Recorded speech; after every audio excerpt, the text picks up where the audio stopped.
네, 오늘은 본질을 붙들면 언제나 아름답다. 본질을 붙들면 언제나 아름답다라는 제목으로 하나님 말씀 증거하도록 하겠습니다. 예수 믿는 사람들이 안디옥에서 처음으로 그리스도인 이렇게 불리움을 받았습니다. 지금도 우리 예수 믿는 사람들을 그리스도인 또는 크리스천 이렇게 말하지 않습니까? 그 시작되는 곳이 바로 오늘 이 장면입니다. 안디옥에서 이렇게 불림을 받았다는 것입니다. 26절 보십시오. 만남의 안디옥에 데리고 와서 둘이 교회에 1년간 모여 있어 큰 무리를 가르쳤고 제자들이 안디옥에서 비로소 그리스도인이라 일컬음을 받게 되었더라. 그리스도인 뭐 AN이 붙으면 그런 거잖아요. 누구누구를 따르는 사람 뭐 그러죠. 따르는 사람 또는 뭐 그를 위해서 죽는 사람. 그러니까 예수를 따르는 사람, 예수를 위해 죽고 사는 사람 뭐 그런 의미가 있다는 것입니다. 초대교회 성도들, 이 크리스천들은 참 아름다운 사람들이었습니다. 왜 아름다운 사람들이었느냐? 이유는 한 가지입니다. 본질을 붙들어서 그렇습니다. 우리가 마찬가지입니다. 언제나 아름다우려고 그러면 본질을 붙들어야 됩니다. 여자가 아름다우려고 그러면요, 여성의 본질 붙들면 되고요. 남자가 아름다우려고 그러면 남성의 본질, 남자다우면 되는 겁니다. 목사가 아름다우려고 그러면요, 답다라는 말이 있죠. 목사다우면 됩니다. 목사다우면.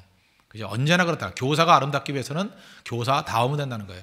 성도가 아름다우려고 하면 성도다우면 된다는 것입니다. 그러니까 성도답다라는 표현이 뭐냐면 그리스도인이에요. 그리스도인, 이름에 걸맞는 인생. 본질에 충실했던 사람이었다는 것입니다. 우리도 본질을 붙들고 본질에 충실해서 아름다운 인생을 사는 믿음의 종 되기를 바랍니다. 오늘 본문을 보니까 본질에 충실했던 면 네 가지로 접근할 수 있습니다. 첫째는 주 예수를 전파했다 이렇게 얘기합니다. 우리 성도의 본질이 뭐냐? 주 예수를 전파하는 데 있다는 것입니다. 19절 20절 보십시오. 그때 스데반의 일로 일어난 환란으로 말미암아 흩어진 자들이 베니게와 구브로와 안디옥까지 이르러 유대인에게만 말씀을 전하는데 그중에 구브로와 구레네 몇 사람이 안디옥에 이르러 헬라인에게도 말하여 주 예수를 전파하니. 주 예수를 전파하니.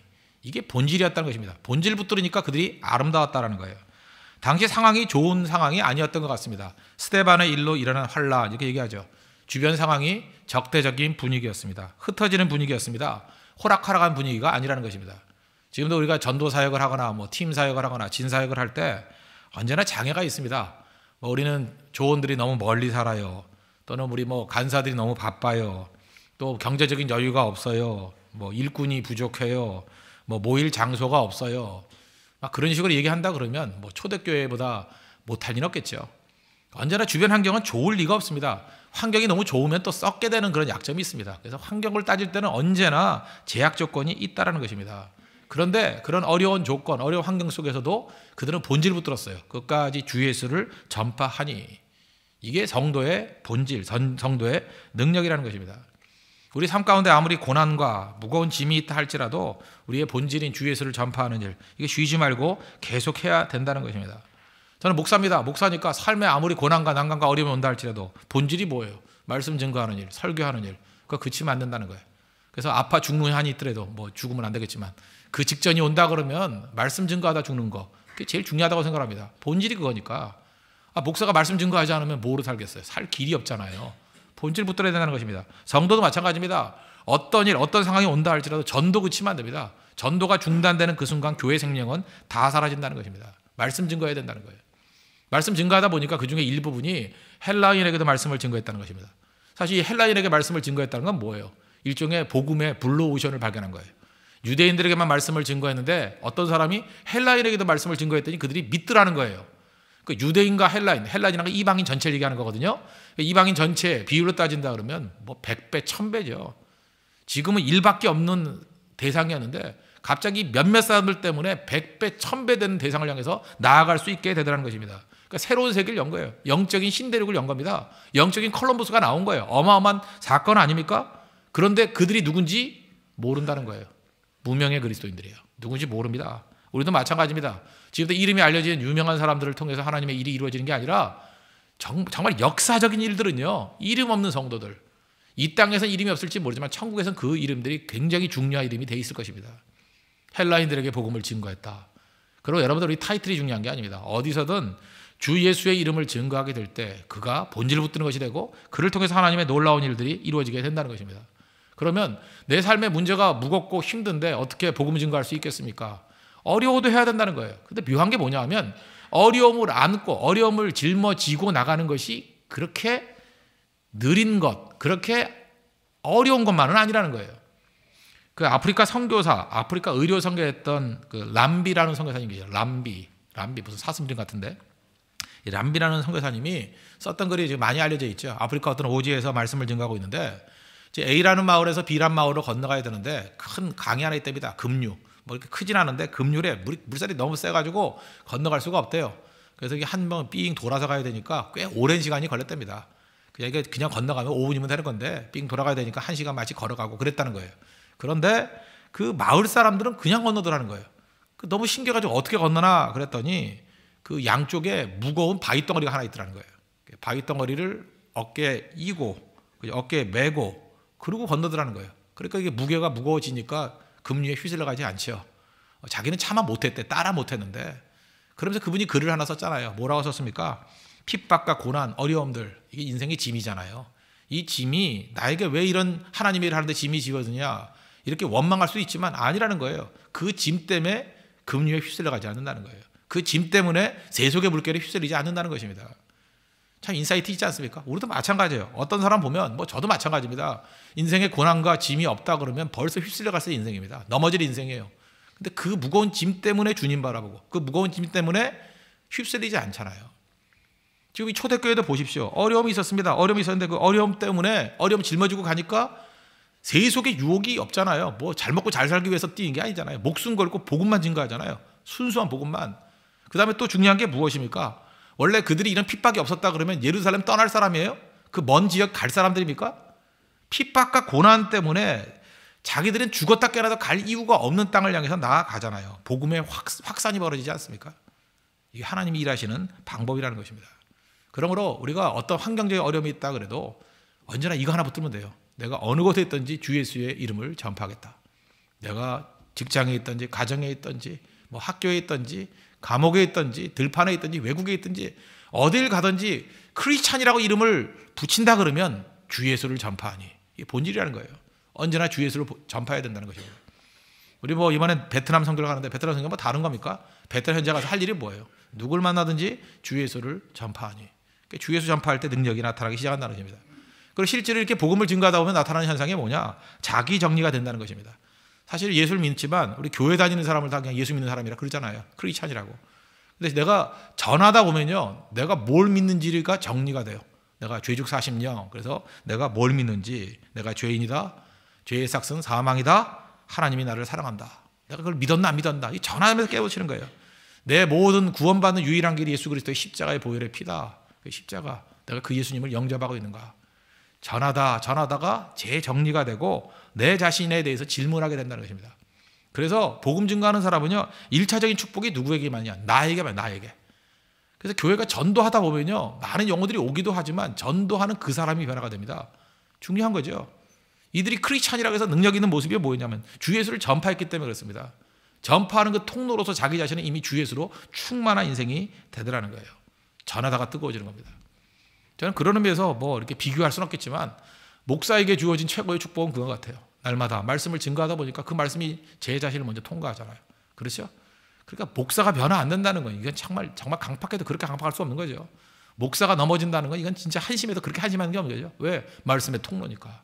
그만큼 유리한 조건에 있다는 것입니다. 축복이기도 하지만 사실 두려운 일이기도 하는 거죠.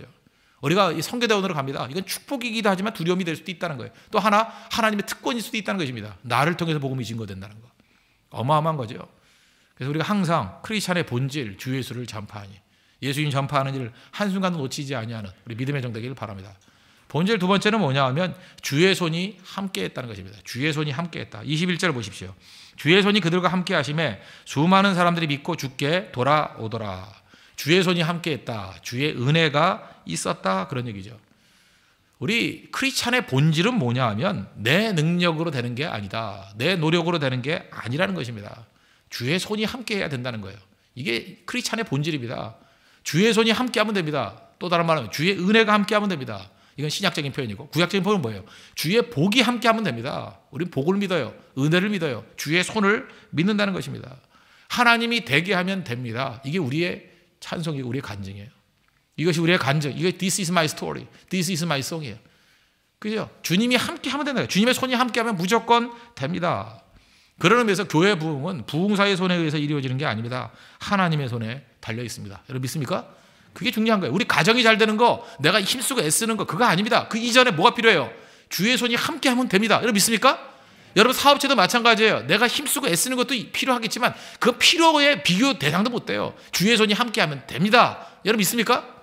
여러분 결혼 문제도 그래요. 주의 손이 함께 하면 됩니다. 돼요. 우리 홍대세 교회도 마찬가지예요. 주의 손이 함께 하면 무조건 된다라는 거예요. 이 주의 손이라는 거는요, 두 가지 의미가 있습니다. 하나는 보호의 손이고 또 하나는 축복의 손.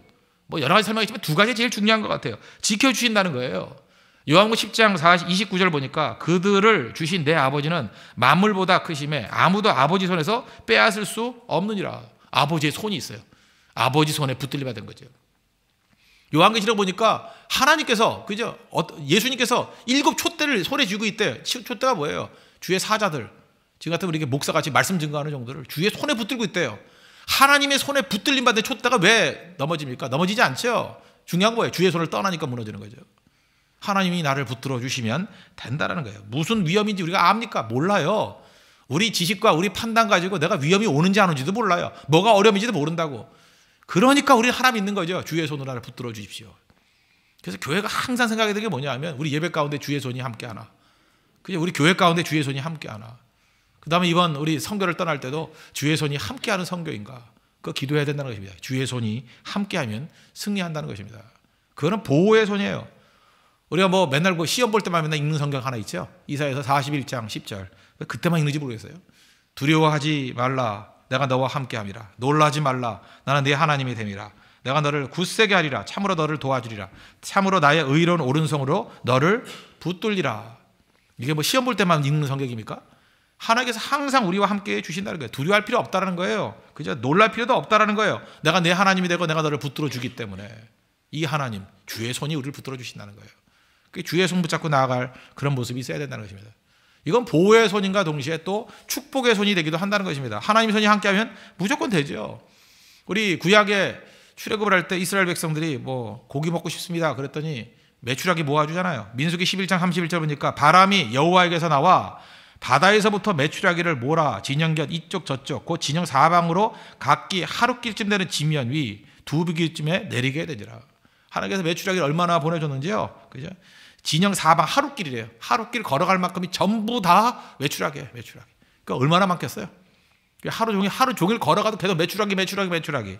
거기다 두 규빗이니까 한 규빗이 45cm니까 90cm 높이. 그러니까 이 허리춤 되는 데 퍼덕퍼덕 타네요. 오늘 전에 어떤 형제 집에 갔더니 이제 치킨 3마리를 시켜 먹던데, 째째하게 치킨 3마리. 하나님은 보내주면요 하루길을 걸을 정도 치킨이 널려 있어. 그것도 90cm 높이로 쫙. 내가 그걸 보면서 니네는 치킨 먹어라. 나는 메추라기 먹겠다. 하나님 앞에 이런 기도가 있어야 된다는 거예요. 주님이 모아주시면요 모아주시는 거예요. 막 몰려오면 차고 넘치게 된다는 거예요. 이게 축복의 손이에요. 축복의 손. 여러분 인생 가운데 이런 게 있어야죠. 적어도 처녀 총각이라고 하면 이렇게 메추라기 모여들듯이 형제자매들이 모여들어야죠. 인기 있는 사람도 해야죠. 기도해라고요. 주님 메추라기 보내줍니다. 90cm 높이로 막 날아들어요. 그럴 수 있잖아요. 사업을 한다고 그러면 이거 기도해야 될 거 아니에요. 그죠? 많은 고객들이 몰려들게 해달라고. 그거 필요한 거 아니에요? 하나님께서 부어주시잖아요. 교회도 마찬가지입니다. 교회도 하나님의 은혜의 손, 축복의 손이 임하게 되면요 성도들이 뭐 말하려도 자기들끼리 몰려들어오고요 불신자들이 몰려들어와서 변화받는 일들이 나타나기 시작한다는 것입니다. 이게 주께서 함께할 때 나타나는 일이에요. 그래서 진장들 간사들 해야 될 일이 뭐예요? 주의 손이 함께하사 메추라기 모아주십시오. 그게 중요한 거죠. 저는 지금도 기억하는데 제가 뭐 이전에 사역을 할 때 이제 하나님의 은혜가 넘쳐날 때 우리 교회 분명히 또 그렇게 될 겁니다. 될 건데 이제 장차될 걸 이제 미리 한번 얘기를 말씀드린다 그러니까 하나님의 손이 함께해요. 함께하니까 사람들이 이제 은혜를 받아요. 다 은혜를 받는데 예배드리기 전에 어떤 때 겨울 추울 때요 한 2시간을 기다릴 때요. 2시간을 줄을 쫙 서가지고 기다리고 그때 그 문이 철문이었거든요. 철문. 제가 기억도 나요. 철문인데 한번 철문이 떨어졌어. 한 번 하도 몰려가가지고. 근데 그때 느꼈어요. 이야, 이게 은혜의 손이 함께 하니까 뜨거움 가지고 철문도 물론 뚫고 나간 건 아니지만 떨어뜨려 버렸어요, 그거를. 그 철문 아마 한 100명이 달려들어가서 잡아 떼려고 그래도 못 떼요. 그런데 그 사람들이 왜 그러냐면 앞자리 가려고. 앞자리 차지하려고. 그죠? 그 다음에 또 자리 맞는 그런 뭐 풍토가 있었거든요. 그래서 간사의 사명은 미리 가서 자리 맡아두는 거 뭐 이런 거 있는데 뛰쳐가가지고 앞자리 맡아두려고 가는데 얼마나 그 열망과 은혜의 열정이 큰지 그래서 쇠물을 뚫지는 않았어요. 쇠물을 망가뜨리고 가더라니까요. 세문이 망가져요. 세문이. 근데 그것이 제가 싫지 않았어요. 싫지 않았는데 이유가 뭐냐면 그게 사모하는 마음이에요. 잘 은혜가 사라진 교회를 보면 특징이 앞자리는 텅 비고 뒷자리부터 쭉 앉아 있어요. 뒷자리부터 쭉. 근데 여러분 하나님 앞에서 이런 헌신을 좀 가졌으면 좋겠어요. 앞자리를 사모하는 마음. 나 이거 굉장히 중요하다고 생각해요. 앞자리 미리 와서 선점해버리죠. 앞자리 맨날 앉는 사람 많잖아요. 이 사람들을 이게 미워해야 돼요. 그죠? 내가 미리 와서 이 자리를 뺏어버리리라. 그래서 그런 좀 묘한 경쟁이 일어나야 돼요. 그래서 앞자리 경쟁이 막 일어나면 그때부터 교회가 부흥 일어나요. 진짜 그래요. 내 자리니까 뭐 알아서 양보해. 그게 아니에요. 그냥 먼저 하자. 1시간 전에 가야지 나 그 자리가 있다. 그죠? 2시간 전에 가서 내가 반드시 차지하리라. 그런 마음을 먹기 시작할 때부터 이게 확산이 돼가기 시작해요. 나중에 철문도 뚫는다니까요. 벽도 뚫지도 몰라. 어쩌면 벽도 뚫고, 그죠? 아니면 빨리 가려고 지붕 뚫고, 그죠? 2층에 올라가가지고 두멍을 때려가지고 내가 마가복 2장에 다 봤지 하면서, 그죠? 탁 내려와서 줄 달아 내려가지고 앉아가지고 제일 먼저 왔습니다. 이럴 수도 모르는 일이라고요. 제가 볼 때 그게 나쁜 게 아니잖아요. 성경이 그걸 다 나쁘게 표현하지 않잖아요. 그걸 은혜가 임했을 때 사람들의 특성으로 묘사하고 있더라는 것입니다. 나중에는 그죠? 너무 열망이 커가지고 어떻게든 이 안에 들어오려고 뭐 바닥에도 앉고, 그게 다 뭐예요? 은혜입니다. 은혜.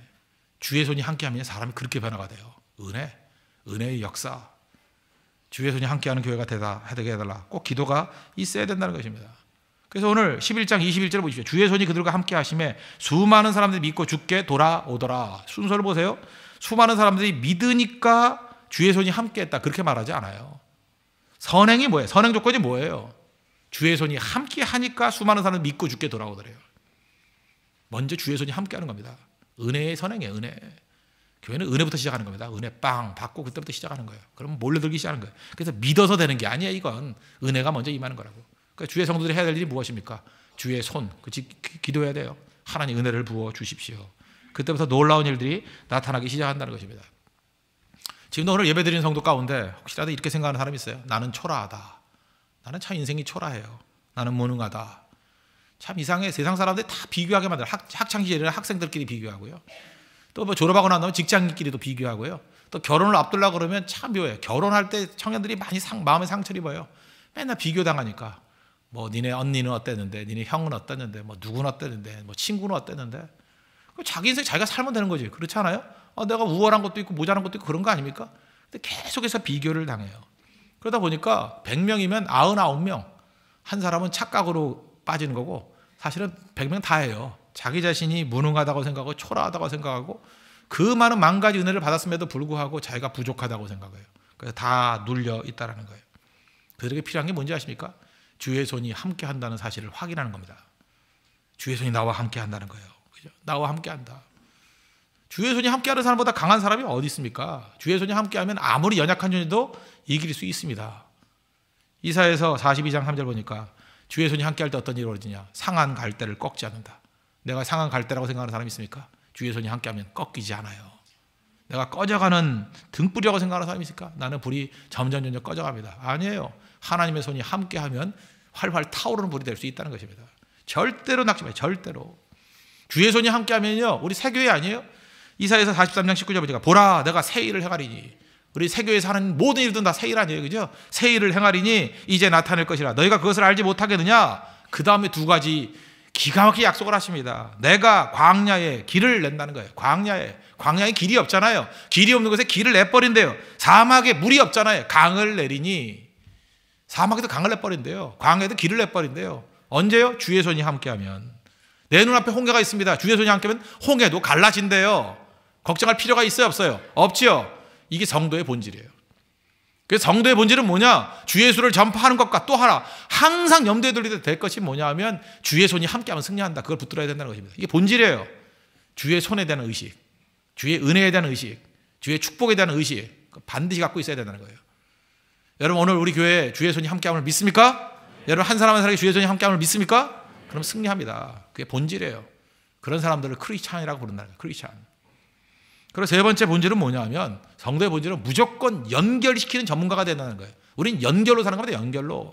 두 가지 연결이죠. 하나님과 연결되고 또 하나는 뭐예요? 성도와 성도 사이의 연결. 연결되는 게 우리의 능력이라는 거예요. 액세스, 접속, 연결. 이게 우리의 능력이라는 거예요. 액세스해야 됩니다. 연결돼야 돼요. 붙어 있어야 돼요. 오늘 22절, 23절 보십시오. 예루살렘 교회가 이 사람들의 소문을 듣고 바나바를 안디옥까지 보내니 그가 이르러 하나님의 은혜를 보고 기뻐하여 모든 사람에게 굳건한 마음으로 주와 함께 머물러 있으라 권하니. 여기 지금 두 가지 연결에 대한 것이 나오잖아요. 예루살렘 교회가 안디옥 교회와 연결되잖아요. 바나바와 안디옥 교회 성도들이 연결되잖아요. 그 다음에 또 뭐라 그랬어요? 굳건한 마음으로 주와 함께 머물러 있으라. 이 모든 성도가 예수님과 연결돼 있잖아요. 연결. 먼저 우리 제일 중요한 게 예수님과 연결이죠. 요한복음 15장 5절 6절 보니까 포도나무 가지 비유입니다. 나는 포도나무여 너희는 가지라. 그가 내 안에 내가 그 안에 거하면 사람이 열매를 많이 맺나니 나를 따라서는 너희가 아무것도 할 수 없습니다. 연결돼 있을 때의 능력이 있고 연결되지 않으면 가지처럼 밖에 버려 마르나니 사람들이 그것을 모아다가 불에 던져 사르느니라. 연결이 끊어지면 우리는 말라 죽는 존재, 불에 태워 죽는 존재가 될 수밖에 없다는 것입니다. 누가 연결돼야 돼요? 예수님과 연결. 그래서 크리스찬의 본질은 뭐냐? 연결의식이 있어야 돼. 연결의식. 예수님과 연결되어 있어야 됩니다. 그래야 능력이 있습니다. 그래서 목회가 뭐 하는 거예요? 예수님과 연결시키는 거예요. 언제나 연결시키는 거. 근데 여기서 머무르는 게 아니라 또 하나의 연결이 있습니다. 성도와 성도 사이가 연결이 돼야 된다는 거예요. 제가 금주간에 어떤 성도한테 자문 요청을 받았습니다. 기도원에 가서 기도를 열심히 하기를 원합니다. 그래서 제가 그랬어요. 이게 새롭게 간산지 리던지 된 것 같은데 기도는 나중에 하고 초창기니까 좀 많은 성도들을 만나라. 양떼들을 만나라고. 왜? 본질이 뭐냐? 연결이거든요. 하나님과 연결은 지금 예배드려도 충분하잖아요. 그죠? 이제 더 필요한 건 뭐예요? 성도와 성도 사이의 연결. 지난 주일에 잡종들이 모여서 교회를 세운다 그랬죠? 그 에베소서 4장 16절 보니까 그 마지막 절, 우리 읽었던 성경 마지막 절 보니까 그에게서 온몸이 각마디를 통하여 도움을 받음으로 연결되고예요. 연결되고.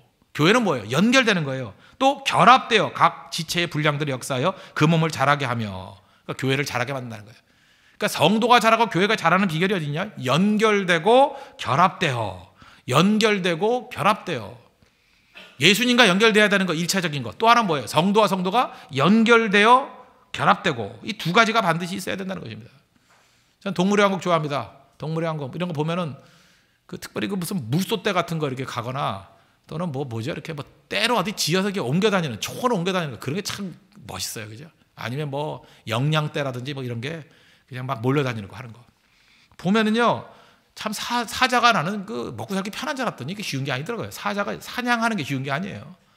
얘네들은 이제 3박 4일 주무시다가 이제 배고프면 나타나는 거예요. 그런데 사자보다요, 이 영양떼나 물소떼가 좀 강하거나 더 빨라요. 그래서 못 잡습니다. 잡으려고 뛰어가봐야 안 되고. 그래서 사자는 암사자들끼리 한 10대 마리가 모여가지고 이렇게 한쪽으로 몰면 함정파고 하는데 성공 못해요. 몇 번을 해도 안 되고. 우리 보통 때 있을 때는 사자편 드는 사람 없잖아요. 전부 다 영양 빨리 도망가라 그러는데 동물의 왕국을 계속 보는 순간에 어느 순간 내가 사자를 응원하고 있어. 내가 삼성 라이온즈 팬도 아닌데 사자를 응원하고 있어. 그죠? 좀 잡아라. 쳐러다가 사자 다 굶어 죽겠다.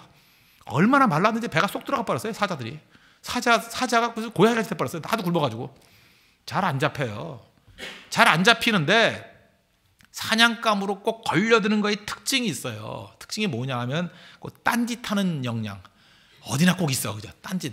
엄마 말 안 듣고 오라는데 안 가고 이렇게 꽃 구경하다가 이렇게 한눈 팔고 이런 애들. 꼭 그런 애들이 한두 마리 있어요. 그죠? 걔네들이 밥이 되더라고요. 떨어지는 거 하나. 그러면 이제 어미가 쳐다보다가 눈물을 흘리면서 갚버리더라고. 걔는 죽는 거예요. 죽는 거. 공동체를 떠나면 그렇게 된다는 거죠. 딴짓하면 다 죽어요. 때의 중앙, 아무리 약한 동물도요, 뒷발질이 있기 때문에 사자도 부리의 중앙으로 못 들어가더라고요. 꼭 보면 낙오된 거 하나, 둘, 그거 공격하는 거예요. 그래서 이스라엘 백성들은 양을 많이 쳤기 때문에 알고 있었습니다. 양떼들을 치니까 세상에서 제일 불쌍한 존재가 뭐냐? 길 잃어버린 양이에요. 양떼를 떠난 양, 그건 죽음이에요. 죽음. 살 길이 없습니다. 도저히 살 수 없다는 거예요. 그러니까 우리가 신앙생활을 잘한다는 건 뭐냐? 예수님과 연결되는 거. 이거는 당연한 얘기고, 또 하나는 현실적으로 믿음이 성장하고 강력해지기 위해서는 공동체 떠나지 않는 겁니다. 양떼를 떠나지 않는 거. 그러면 승리할 수 있다는 거예요. 그래서 어떻게 보면 제일 어리석은 사람 가운데 하나가 뭐냐면 팀 활동 안 하는 사람이에요. 예배만 드리고. 물론 예배 공동체는 예배를 통해서 하나가 되는 것도 중요하죠. 근데 좀 미약해요. 그 다음에 이제 팀에 들어가서 교제를 나눠야 된다고요. 교제를 나눠야 돼. 그게 얼마나 중요한 가치가 있는지 글쎄 그걸 몰라요. 아무리 얘기해도 몰라요. 그런 사람은 위험에 처하는 겁니다. 언제든지 공격당하면 넘어지는 거예요. 그러다가 자기가 큰 어려움 당했을 때 팀에서 이렇게 도와주고 한 다음에 공동체에 들어와요. 그 다음에 이제 미안한 마음으로 깨닫죠. 이런 거 이렇게 좋은 걸 지금 알았다고. 여러분 그 팀 활동의 중요성에 대해서 잠깐 알려줘야 됩니다. 그리고 여러분들 팀 활동 많이 할 수 있도록 여러분들이 권고하셔야 돼요. 왜? 그게 양떼들로 하여금 넘어지지 않게 만드는 능력이기 때문에 그렇다는 것입니다. 그리고 팀은요, 팀끼리만 있으면 안 돼요. 또 진끼리 또 연결이 돼야 돼요. 전체가 다른 팀과 또 연계가 돼야 돼요. 팀 혼자만 고립돼 버리면 그 팀 또 죽어요. 팀과 팀이 또 연결이 돼야 되고요. 또 진과 진이 8개 진이 8개 진이 경쟁만 하면 되는 게 아니라고요. 그냥 8개 진들 가운데 또 그 눈길이 맞거나 이러는 진끼리 또 만나가지고 또 같이 뭐 일도 해야 되고요. 잠깐 만나야 돼요. 교회도 이 하나의 교회만 고립돼 있으면 안 되고요. 또 다른 교회와 연계해서 협력해서 또 일을 해야 되고요. 교회는 선교단체를 도와야 되고 선교단체는 또 교회를 도와야 되고 그죠? 계속 구제단체하고 또 연결이 돼야 되고 자꾸만 연결이 돼야 돼. 연결이 능력이라는 것입니다. 그래서 나이 들어가면서 여러분들 돈 많이 벌 생각하지 말고요. 돈보다 중요한 게 뭔지 알아요? 친구예요. 친구가 많아지는 사람이 성공하는 겁니다. 친구도 맨날 자기 또래들 친구들 같이 사귀면요, 연세 드시면 여러분들이 장수하면 그분들 다 돌아가시잖아요. 나중에 친구 하나도 없어요. 능력이 뭔지 알아요?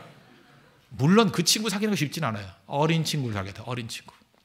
10년 어린 친구들 사귈 줄 알아야 돼요. 그러려고 어떻게 해요? 자기가 희생 더 많이 해야 돼요. 더 겸손해야죠. 어깨 힘주고 뭐 내가 내 나이 몇 살인데 뭐 이러면 누가 친구 하겠어요? 10년, 20년, 30년. 저는 지금도 제가 제일 기뻤던 일 중에 하나가 뭐냐, 금년 아니고 작년이네요. 제가 어느 가정에 신방을 갔더니 초등학교 1학년짜리 아이하고 저하고 1시간 넘게 진지한 대화를 나눴어요. 근데 걔가 시은이라는데, 시은이 초등학교 2학년 됐나요? 2학년 됐을 거예요. 시은이 정말 똑똑한 애예요. 그래서 얘기를 나누는데 첫째는 뭐냐면 저도 즐거웠어요. 초등학교 1학년 얘기를 하는데 어쩜 이렇게 애가 생각 깊은지 많이 깨우침도 있고 나를 가르쳐주더라고요. 그래서 깨우침도 있었고 진짜예요. 이건 뭐 내가 재미없었는데 그냥 억지로 한 게 아니라고. 근데 그 아이도 저를 즐거워하는 것 같아. 재밌다고 가지 말라고 그러고 좀 더 있다 가라 그러고. 그게 교제거든요. 가능성을 말해요. 가능성을. 그러니까 초등학교 1학년하고도 대화를 나눌 수 있다 그러면 오래 살아도 되겠구나. 별 생각 다 했어요. 그죠? 오래 살아도 되겠구나. 그게 참 중요한 거라고요. 자기하고 비슷한 사람 이외에는 대화가 안 되는 사람, 내가 볼 때 참 불쌍한 사람이에요. 하나님께 능력을 구해야 됩니다. 더 많은 친구. 자기하고 맞지 않는 사람과들에게 친구가 될 수 있는 관계, 연결이거든요. 연결. 지금도 우리 교회 지금도 작은 부분이잖아요. 우리 성도들이 교회를 위해서 할 수 있는 그 기여가 뭔지 아십니까? 우리 교회와는 전혀 다른 곳과 이렇게 연결시켜주는 거예요. 연결시켜주는 거. 연결시켜줄 때 하나님께서 능력 가운데 다 쓰임받게 된다는 것입니다. 연결의 대가가 누구예요? 그게 바나바 아닙니까? 24절 보세요. 바나바는 착한 사람이요 성령과 믿음이 충만한 사람이라 이에 큰 무리가 죽게 더하여지더라. 왜? 바나바는 연결시키는 사람이니까. 그 예를 하나 들었죠. 25절 바나바가 사울을 찾으러 다소에 가서 만남에 안디옥에 데리고 와서 둘이 교회에 1년간 모여 있어 큰 무리를 가르쳤고. 이때 당시에 사울은요 한 7, 8년 정도 고립이 돼 있었습니다. 그냥 예수 믿고 변환됐는데 이 유대 그리스도인들이 이 폐쇄성 때문에 잘 공동체에 용납을 안 해줬던 것 같아요. 근데 이 사울을 데려다가 바울 되도록 연결시켜 주잖아요. 또 한 번 연결시켜 주잖아요. 이런 일을 바나바가 했다는 것입니다. 얼마나 강해요, 얼마나. 여러분 인생에 멘토가 있습니까? 멘토와 연결되어 있는 인생과 멘토 없는 인생 하나가 땅 차이입니다. 연결되어 있어야 돼요. 그리고 여러분 연세가 드셨고 또 힘이 있습니까? 그러면 연결시키는 멘토가 되십시오. 자꾸 연결돼야 돼요. 시간이 가면 갈수록 연결이 돼야 되고 이번 내게 직분이 맡겨졌습니까? 그 직분을 통해서 자꾸만 연결할 줄 아는 그런 능력의 종이 돼야 된다는 것입니다. 이게 본질이에요, 본질. 그래서 예수 믿는 사람들은 뭐라 그래요? 전염시킨다 그러죠? 저 사람들은 전염병이라, 연병이라고 그러죠. 연병이라고. 왜 그래요? 어딜 가나 잠깐 연결시키는 사람이니까. 그래서 다 전염이 돼버린다는 거예요. 복음 증거는 연결이에요. 2001년도인가 우리나라에 나왔던 책이 하나 있죠. 제가 옛날에 그 칼럼도 쓰고 했었는데 그 제러미 리프킨은 제가 80년대 대학 다닐 때 이분이 썼던 게 제일 먼저는 그 뭐로 유명해졌냐 하면은 엔트로피라는 책이 있었어요. 엔트로피. 아십니까? 엔트로피. 엔트로피라는 책으로 유명해졌고 그 다음에 노동의 종말, 그래서 이 노동의 변화가 나타난다. 2000년 21세기 시작되면서 썼던 책이 뭐냐면 소유의 종말. 자, 근데 번역을 또 이렇게 했는지 모르겠어요. 원문은 뭐냐면 The Age of Access. 접속의 시대거든요. 연결의 시대. 제목은 연결의 시대인데 이걸 번역을 소유의 종말이라고 해놨어요. 이유가 뭐냐 하면 이런 거예요. 과거에는 그 소유의 시대였다는 거예요. To have, 뭘 가지고 있는 거. 돈도 가지고 있고 뭘 가지고 있는 거. 근데 이제 미래 21세기는 아니라는 거예요. 접속할 수 있는 사람들이, 연결할 수 있는 사람이 능력 있는 사람이다. 그러니까 물론 과거에 설명을 할 때는 소유의 시대죠. 근데 미래는 접속의 시대다. 그리고 이제 미래지향적인 제목을 잡아야 되는데 이해를 못할까 봐 사람들이 소유의 종말. 그랬더니 사람들이 이제 그 당시대의 개념을 이해하니까 이 시대가 끝나는구나 하는 것 때문에 21세기를 준비하면서 이 책을 많이 읽었던 기억이 납니다. 내용의 핵심이 뭐예요? 정확합니다. 바로 이거예요. 크리스찬의 본질 얘기하고 있는 거예요. 크리스찬의 본질은 연결시키는 건데 이건 사회학 책이지만 일반 사회가 우리 성경에서 말하는 이 본질적인 것으로 다 돌아가게 된다는 것입니다. 연결의 시대가 올 것이고 연결이 제일 강하다. 연결시키는 게 연결. 그게 생명의 능력이라는 것입니다. 실제로 보십시오. 이게 지금 1990년대 그 나왔던 책인데 우리나라에 번역 2001년이 됐지만 예를 들어 나이키를 한번 들어볼게요. 나이키 본사가 어디냐면 그 서부 쪽에 있거든요. 오레곤주 그쪽에 있는 것 같아요. 내가 알기로는. 한번 갔었거든요. 갔었는데 나이키 본사에 공장 없어요. 그거 아시죠? 공장 하나도 없어요. 그 물류도 없어요. 자기들도. 나이키 본사가 하는 일은 딱 뭐냐 하면 디자인하고요. 뭐 이렇게 컴퓨터 몇 대 갖다 놓고 옛날에는 오더를 어디다 했냐 인도네시아였어요. 인도네시아에서 신발 만들어가지고 물류회사 뭐 DHL 같은 데 연락해가지고 어디로 갖다 줘라. 판매는 또 거기서 팔아버리고. 앉아서 하는 일은 아무것도 없어요. 그러니까 자기들이 갖고 있는 건 뭐예요? 개념의 개념. 100% 아웃소싱이에요. 그게 나이키예요. 그러니까 이제 뭐예요? to have. 물건은 손도 대지 않아요. 개념 갖고 파는 거예요. 중앙에서 명령만 하는 거예요. 너 거기서 만들어라. 네가 옮겨라. 네가 팔아라. 팔린 것 중에 얼마 보내라. 앉아서 버는 거예요. 그게 회사입니다. 회사. 벌써 이거 나이키가 시작을 했지만 이 회사는 다르지만 또 똑같이 했던 데가 또 어디예요? 애플이잖아요. 애플에 공장 없는 거 아시죠? 애플에서 누가 다 만들어요? 뭐 부품 같은 거는 뭐 삼성에서 대라. 뭐 요즘에 안 되겠지만 삼성에서 만들어라. 중국으로 보내라. 중국 니네들은 뭐 기술은 없으니까 조립이나 해라. 그렇게 해가지고 그 다음에 물류회사한테 넌 어디로 보내라. 전 세계로 보내라. 그리고 가만히 갖고 있다가 언제 나온다고 하기 전에 좀 기다려라. 청바지 입고 터틀넥 입고 내가 나가서 설명 좀 할게. 그죠? 그래서 삐쩍 마른 그 금탕 낀 아저씨가 나와가지고 뭐 드디어 혁신이 왔습니다. 뭐 이러면서 그죠? 예. 그리고 얘기하고 난 다음에 들어가면 또 일부러 줄 세워라. 미리 팔지 마라. 그렇잖아요. 물건 창고에 막 쌓여 있음에도 불구하고 오늘은 70%만 풀어라. 항상 모자르게 만들잖아요. 모자르게. 그래서 애가 타게 만들라고. 물건 있어요. 있는데 안 파는 거야. 그죠? 다음 주에 와야 된다 그러고 웨이팅 리스트 쭉 적게 만들고 다 바보짓을 한 거 아니에요? 또 첫 번째 받았다가 좋아하는 거 기자들한테 돈 줘가지고 찍게 만들고 그죠? 아 맞아 1호로 했어 뭐 이러고 그러는 거 아니에요? 거기에 공장이 있어요 없어요? 없어요. 뭐 잘 갖고 있는 게 있어요 없어요? 없어요. 다 개념의 개념. to have 아니라고요. 벌써 이런 사람들이 벌써 십몇 년 전에 이거 다 깨우친 거거든요. 지금 이게 지금 제레미 레피킨의 그 소유의 종말에 다 나오는 거야. The Age of Access 거기 다 나온 얘기거든요. 십몇 년 지났던 지금은 상식인데 이때만 해도 이게 이해가 안 됐다고. 벌써 10년 만에 이렇게 변한 거예요. 이 책이 개념 이해가 못했어요. 이런 시대가 과연 올까 그랬다고. 저도 읽을 때 긴가민가 했어요. 사실 긴가민가. 근데 2001년에 번역된 거 이거 12년밖에 안 된 거예요. 지금은 상식이잖아요. 상식. 그죠? 상식. 크리스찬의 본질이 뭔지 아시겠죠? 우리도 마찬가지입니다. 건물이 아니에요. 교회는 연결입니다. 연결. 예수님과 연결되고 우리 성도와 성도가 연결되는 거. 그래서 어떻게 보면 이런 그 투해구적인 요소들은 없어져야 돼요. 오히려 장소도 없고 좀 많이 없어지고 좀 불편해야 창의적인 생각이 나오는 거예요. 아 연결이구나. 어차피 교회는 뭐 가정교회에서 다 시작된 거 아니에요. 가정에서 모이면 되는 거죠. 그죠? 카페에서 모이면 되는 거죠. 언제나 개념으로 모이면 되는 거죠. 얼마든지 그게 교회라는 것입니다. 교회. 크리스찬의 본질은 바로 여기에 있었다는 것입니다. 그러므로 교회는 관계이지 성도와 성도의 관계, 에클레시아가 성도의 모임이거든요. 관계적인 모임이지 그저 어떤 건물이라든지 뭐 형식 이런 거 절대로 아니라는 것입니다. 말씀을 중심으로 모인 게 교회예요. 이게 본질입니다. 본질. 여러분들 연결을 통해서 더 강력해질 수 있는 우리 하나님의 거룩한 백성 되기를 바랍니다. 그래서 네 번째로 그 본질을 붙들었는데 그게 뭐냐면 실천력이라는 거예요. 실천력. 27절부터 30절까지 보겠습니다. 그때 선지자들이 예루살렘에서 안디옥에 이르니 그중에 아가보라 하는 한 사람이 일어나 성령으로 말하되 천하의 큰 흉년이 들리라 하더니 글라우디아 때에 그렇게 되니라. 제자들이 각각 그 힘대로 유대에 사는 형제들에게 부조를 보내기로 작정하고 이를 실행하여 바나바 사울의 손으로 장로들에게 보내니라. 29절 30절 중요 단어 작정이라는 단어, 30절 실행이라는 단어. 신앙은 묵상 아닙니다. 실천이에요. 작정했던 것을 실행했어요. 이게 신앙입니다. 그들은 그 본질을 붙들었어요. 그 초대교회 성도들, 이 크리스찬들의 강점이 뭐냐 하면 그들은 작정했습니다. 그리고 실행했어요. 해버렸다는 거예요. 그거 못 당하는 거죠. 흉년이 왔을 때 가서 도왔습니다. 그죠? 도왔다라는 거예요. 그거보다 강한 게 어디 있겠어요. 우리 성도들 마찬가지입니다. 여러분 밤낮 앉아가지고 믿습니다, 믿습니다 하는 게 아니라 믿으면 해야 될 거 아니에요. 기도의 능력이 있다는 거 믿습니까? 새벽에 나와야지. 왜 안 나와요? 여기 뭐 나오겠지만 왜 안 나오냐고. 거짓말하지 말라고. 무슨 능력을 믿어? 능력을 믿는데 안 나와요? 능력을 믿는데 안 나와? 나는 주님이 제일 귀해요. 나 무엇과도 주님을 바꾸지 않으리. 웃기고 앉았네. 아이고 나 진짜. 그거 아니죠. 그 진짜 나 무엇과도 주님을 바꾸지 않으리 그러면 어디 뭐 딴 거하고 비교할 게 있어요? 글로 나오는 거죠. 언제나 그렇게 되는 거예요. 언제나. 그래서 그 사람의 행동을 보면요, 대략 알아요. 저 사람이 뭘 중요하게 여기는지. 안디옥 교회 성도들은 작정해서 돕겠다. 모교회 돕잖아요. 예루살렘 교회를 돕겠다 그러면 도와주잖아요. 도와주면 갑입니다. 도움 받으면 의리고. 교회도 마찬가지예요. 무조건 도우려고 그러면 돼요. 많이 도우면 다 그 밑에 들어오게 돼 있다는 것입니다. 우리 홍대석에도 이런 모습이 있기를 바랍니다. 그래서 미국의 그 개그맨 가운데 밥 호프라는 사람이 있잖아요. 그 사람이 얘기했어요.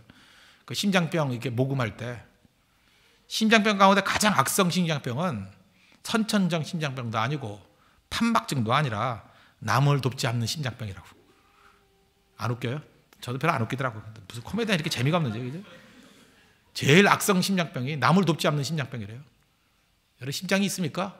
최악은 뭐냐면 남을 돕지 못하는 그런 심장 갖고 있다 그러면 문제가 있다는 거예요. 힘대로 도왔다 이게 뭐예요? His ability. 그의 능력에 각각의 능력에 닿을 정도로 최선을 다해서. 그러니까 무슨 얘기예요? 돕는 척하지 않았다는 거예요. 최선을 다해서 도왔다는 것입니다. 제가 이거 옛날에 이런데 이 사람 이거 이름을 뭐라고 읽어야 되는지 모르지만 이거 발음을 어떻게 해야 됩니까? HQTTIE. 이거 뭐라고 읽어야 돼요? HQTTIE. 흐크티라고 합시다. 흐크티. 흐크티라고 해야 되나? 그 어떻게 해야 돼? HQTTIE. T는 맞는 것 같아. 근데 HQ를 뭐라고 발음해야 돼? 흐크티? 그 이름 아니래도 뭐 할 수 없어. 어차피 뭐 죽은 사람이니까. 흐크티. 그 다음에 성도, 레스트 네임도 너무 힘들어. WIATT. WIATT. 이거 화이트예요? 화이트? 그 화이트하고 또 다르잖아. 또 화이트도 있는데 하여튼 화이트? WIATT. 하여튼 해괴망측한 이름을 가지고 있는 어떤 어린애예요. 어떻게 이름을 이렇게 잘하는지. 그죠? 흐크티 화이트. 진짜 힘들다. 얘가요, 그 주일학교를 다녔는데, 필라델피아에서 주일학교를 다녔는데, 교회가 너무 좁은 거예요. 좁아가지고 애들이 다 수용이 안 되는 거예요. 미국도 부흥기엔 그랬습니다. 19세기 말 20세기 초에 부흥기 때 막 그랬어요. 그러다가 이 아이가 병들어서 죽었어요. 죽고 난 다음에 그 베개 밑에 보니까 종이 하나가 발견됐어요.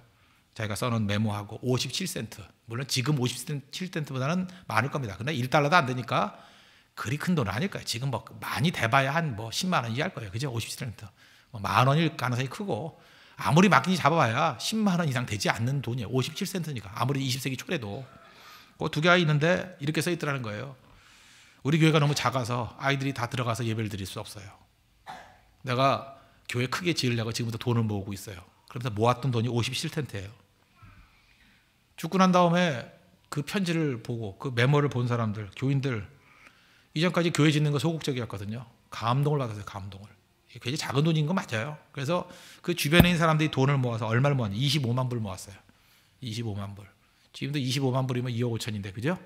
그러니까 이게 57년에 굉장히 작은 돈이었을 거라고. 그러니까 2억 5천 갖고는 안 되지만 뭐 한 100배를 친다 그러면 25억, 250억 정도를 모은 거예요. 어마어마한 돈 모은 거예요. 그래서 3,300명이 들어갈 수 있는 교회를 지었습니다. 그리고 1,400명 정도 들어가는 기숙사 짓고. 이 대학이 어디냐? 템플 대학이에요. 템플 대학 일전에 한번 말씀드렸죠? 템플 대학. 템플 대학의 교회, 이 아이 때문에 짓게 된 거예요. 이 아이. 그리고 돈이 남아가지고 그 옆에 있는 그 기숙사까지 짓고, 지금도 병원, 이 필라델피아 가면 그 큰 병원인데 그렇게 지었다는 거예요. 불을 붙였잖아요. 저는 그런 의미에서 이름도 해괴망측한 이 아이, 흐크티 화이트. 흐크티 화이트. 우리가 그럴 수 있다라는 거예요. 내 능력이 뭐 없어가지고 안 된다. 그런 게 어디 있어요? 실천요. 뭘 가능성 갖고 얘기하는 게 아닙니다. 우리가 언제 뭐 가능성 갖고 얘기해. 하나님이 함께 하시면 된다고. 지금부터 내가 하기 시작하는 거예요. 그러면 그때부터 능력이 나타나기 시작한다는 것입니다. 지금도 우리 교회 청년들 보면 뭐 기도할 때 참 통이 커요. 뭐 하나님 300억을 벌게 해주세요. 뭐 앞에 있는 어떤 형제 지금 눈에도 보이네. 뭐 1조를 벌게 해주세요. 뭐 그러면 뭐 주님을 위해서 뭐 반을 드리고 막 이러는데. 우화 하나, 옛날에 있던 우화 하나 설명해 줄게요. 어떤 주께 충성한다는 어떤 청년이 있었어요. 잘 들어요, 박홍우. 어떤 청년이 그랬는데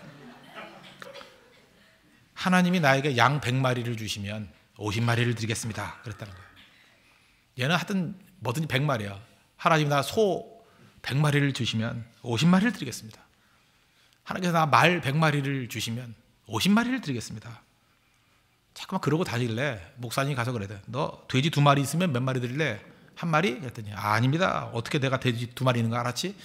하면서 벼룩의 간을 빼먹죠. 그랬다는 거예요. 무슨 얘기인지 아시겠어요?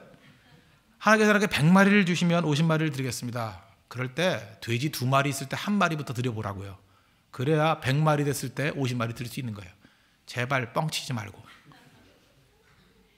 세무엘 체드윅이 그런 얘기 있습니다. 가진 것이 적을 때 드리는 습관을 들이지 않으면 가진 것이 많아질 때 절대로 드리지 못한다고. 상식이죠. 그래서 뭘 해주시면 그러지 말고 지금 하는 거 보면 알아요. 저 사람이 지금 2만 원밖에 없는데 10,000원을 헌신할 수 있어. 그래서 난 믿어요. 그 사람이 100억이 생겨도 50억 헌신할 수 있어요. 분명히 그래요. 그 사람. 지금 11조를 철저히 드리죠. 10만 원 버는데 글쎄 10,000원씩 11조를 철저해요. 그 사람은 100억을 벌어도 10억을 할 수 있는 사람이에요. 절대로 그 사람은 그것이 흔들릴 사람 아니에요. 하나님은 비율의 하나님입니다. 헌신은 나중에 하는 게 아니에요. 지금부터요. 지금 하는 헌신이 미래의 헌신입니다. 똑같아요. 초대교회 이 안디옥 교회 보세요. 작은 교회였어요. 힘없는 교회였어요. 그런데 작정하고 실행하니 간단합니다. 실행력이 있는 교회. 그게 본질이었다는 거예요. 그래서 초대교회 교회가 왜 강했는지 아시죠? 실행력이 있어요. 실행력이. 철저한 실행력. 그러니까 하나님께서 그걸 믿으니까 계속해서 능력을 부어주시니까 실행이 주님께서 부어주시는 능력과 비례해서 올라가요. 주님이 10배를 주면 나오는 것도 10배가 되고요. 100배를 주시면 나오는 것도 100배가 돼버려요. 근데 우리는 어때요? 10배를 주면 너무 많다고 해서 50으로 줄고, 그죠? 100배를 줘놓으면 자기도 떨려가지고 불순종하느라고 아무것도 안 돼요. 그래서 본인도 망치고 주인도 시간 낭비했다고 억울해하고 그런 일이 벌어진다고요. 철저하게 실행력이 있어야 됩니다. 실천력이 강한 교회가 되면 하나님께서 마음 놓고 주실 수 있어요. 마음 놓고. 중간에 누수되게 하지 마십시오. 전달사고 벌어지게 하지 마십시오. 다 같이 합시다. 하나님은 전달사고 일으키지 않겠습니다. 전달사고 일으키지 않겠습니다. 예, 하나님께서 내게 모든 주신 것들 있는 그대로 쓸 수 있는 우리 믿음의 신실한 종 되기를 바랍니다. 초대교회, 특별히 안디옥 교회 아름다운 성도였습니다. 크리스찬, 아름다운 이름이에요. 아름답죠? 크리스찬. 난 호날두 좋아요. 난 메시보다 더 좋아요. 이유가 뭐냐? 이름이 크리스찬이에요. 크리스티앙 호나울두. 크리스티앙 그게 뭐 그 스페인 포르투갈 말로 뭐 크리스찬이겠지 뭐. 맞죠? 이름이 크리스찬이에요. 한 번도 기도하는 모습을 못 봐서 근데. 크리스티앙 호나울두. 그죠? 호날두가 이름이 크리스찬이라고. 어디나 크리스찬에 붙이잖아요. 아름다운 이름. 이름은 진짜 아름답지 않아요? 멋지잖아요. 왜 아름답습니까? 본질 붙으니까. 4가지 본질 얘기하고 있습니다. 주 예수를 전파하니. 언제나 주 예수를 전파하고. 2번째, 주의 손을 믿으니. 주의 손이 함께하면 승리한다는 거. 그걸 믿었고. 3번째, 언제나 연결되니. 예수님과 연결되고 성도와 연결되니. 그게 본질이에요, 본질. 그리고 4번째는 작정하면 실행했어요. 실천력, 실행력. 그것이 전달사고 벌어지지 않는 하나님의 강력한 능력의 통로가 되었다는 것입니다. 이런 본질을 통해서 강력해지는 우리 믿음의 신실한 노래를 축원합니다. 기도하겠습니다. 우리 4가지 놓고 다 같이 간구하겠습니다. 주 예수를 전파하고 주의 손을 믿고 언제나 예수님과 형제들과 연결되고 작정한 것은 실행하는 실천력을 달라고 다 같이 간구하겠습니다.